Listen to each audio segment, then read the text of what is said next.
আসবে সেই অরণ্য, নতুন নতুন প্রজাতি আবার রং বেরঙের ডানা মেলে উড়ে বেড়াবে। একে অপরকে তারা সহযোগিতার হাত বাড়িয়ে দেবে। পৃথিবী আবার শান্ত হবে। মহাজাগতিক ধূলিকণা দিয়ে কোটি কোটি বৎসরে যে পৃথিবীর সৃষ্টি হয়েছে তার নষ্ট করার অধিকার আমাদের নেই।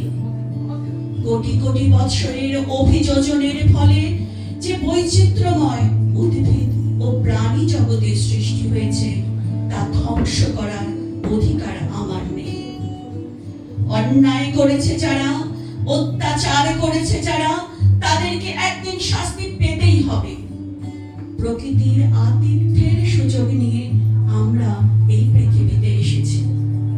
লোভ এবং নির্বুদ্ধিতার শিকার হয়ে যে প্রকৃতিকে ধ্বংস করার নেশায় যদি আমরা মেতে উঠি, তখন আমাদের ধ্বংস অনিবার্য হয়ে উঠবে। তারপর আবার ফিরে আসবে সেই অরণ্য। আকাশে বাতাসে ভূমিতে গভীর সমুদ্রে নতুন নতুন প্রজাতির সৃষ্টি হবে। হয়তো তারা হবে আমাদের চেয়েও উন্নত। একে অপরকে তারা সহযোগিতার হাত এগিয়ে দেবে। প্রতিযোগিতা নয়, সহযোগিতাকে তারা জীবনের মূল মন্ত্র মনে করবে। মানব সভ্যতা তখন ইতিহাসের পাতা থেকে উঁকি মারবে। নমস্কার।